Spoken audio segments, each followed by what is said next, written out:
민주당에 그런 분이 누가 있어요? 만약에 후보가 된다면 네. 후보가 된다면 본선이 가장 어려운 사람이 유승민 후보예요. 아 그렇게 저희가 볼 때는. 네. 근데 그분이 후보가 가능성이 높지 않기 때문에 오히려 좀 다행이라고 하고. 네. 김문수 후보가 갑자기 떠오른 것은 지금의 이 국면이 네네. 반영되는 거죠. 그분이 과거부터 박근혜 탄핵 때 반대했고 그다음에 이번에 이제 전 국무위원이라서 사과 인사할 때 안 일어나고 앉아 있는 것이 보수 지층이 볼 때는 뭔가 뚝심 있는 네. 보수 지도자로 보였던 거죠. 그런데 네. 우리 입장에서 보면 김문수 후보가 대통령 후보가 돼주면 저는 본선이 우리가 굉장히 해볼 만하다, 용이하다. 박용진은 땡큐라고 그랬더라고요. 근데 뭐 땡큐란 말은 좀 어떤 어폐가 있을지 모르지만 어쨌든 제가 볼 때는 저분이 살아온 삶이 대통령급은 아니에요. 일단 극좌에서 극우로 왔다 갔다 했던 그 네. 변절의 역사, 전향의 역사를 보더라도 그렇고요. 경기도지사 하다가 대구 갔다가 막 서울 왔다 갔다 하는 그 과정도 이게 과연 정말 이렇게 좀 안정감 있는 후보냐는 측면의 어려움이 좀 있고요. 제가 볼 때는 저희가 볼 때 가장 만만한 후보는 사실 김문수 후보입니다.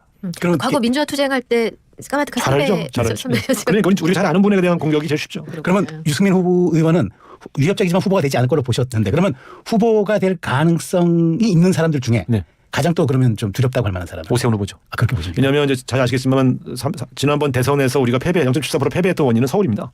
서울에서 졌습니다. 서울에서 이재명 졌다. 후보가. 그렇기 때문에 서울에서 이겨야만 이번 대선을 승리할 수 있어요. 그런 측면에서 서울지사 출신의 오세훈 후보가 서울에서 더 유리할 수 있기 때문에 저로서는 그냥 우선 개인 의견입니다. 네네네. 저로서는 오세훈 후보가 제일 경쟁력이 있다고 보죠. 외연 확장력이 있었어요. 그러니까 낙동강 전선이 중요한 게 아니라 한강 전선이 중요하다는 걸로 들립니다. 그러니까 과거에는 저희가 이제 호남 뭐 이쪽을 이제 네. 예를 들면 저쪽은 영남이고 네. 그리고 수도권을 우리가 이제 수도권 네. 에서도 좀 유리했기 때문에 수도권의 유리함을 지키면서 중원을 더 장악하느냐, 네네. 영남에서 더 많은 표를 이제 획득하느냐 이런 예, 예, 이런 예. 논쟁만 했는데 지난번부터 서울이 뚫리면서부터 네. 잘 아시겠지만 송영길 시장이 지거나 그렇죠. 박영선 네. 전 시장 후보가 지거나 이재명 후보도 서울에서 졌던 그 경험 때문에 이제 서울이 전통적인 민주당의 아성이 아닙니다. 아니라고 네. 판단하시고. 그렇기 때문에 국회의원 선거에서는 이겼지만 이게 대통령 선거로 갔을 때 어떻게 될지는 그렇군요. 그래서 저는 네. 오세훈 후보가 국민의힘 후보가 되면 우리가 중원과 영남을 해서 더 획득하러 가기 전에 서울 내에서 혈투가 벌어지기 때문에 우리로서는 굉장히 힘든 싸움이 될 거다. 네. 그러면 얘기 안 하신 분도 거론 짧게 뭐 홍준표, 한동훈 등등.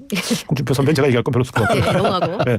한동훈 사실 어떻게 보면 한동훈이라는 분이 아까운 분이죠. 우리가 가장 상식적인 선에서 스탠스를 지킨 분인데 물론 네. 말하는 말투나 뭐 좀 싸가지 없어 보였지만 그러나 이분이 갖고 있는 노선으로 네. 보면 비교적 합리적인 노선을 걸었단 말이에요. 네.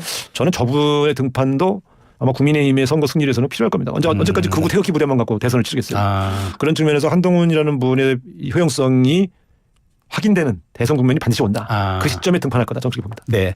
아마 마지막 질문이 될 것 같은데 일단 권영세 이제 국민의힘 비대위원장이 헌재에 대해서 헌법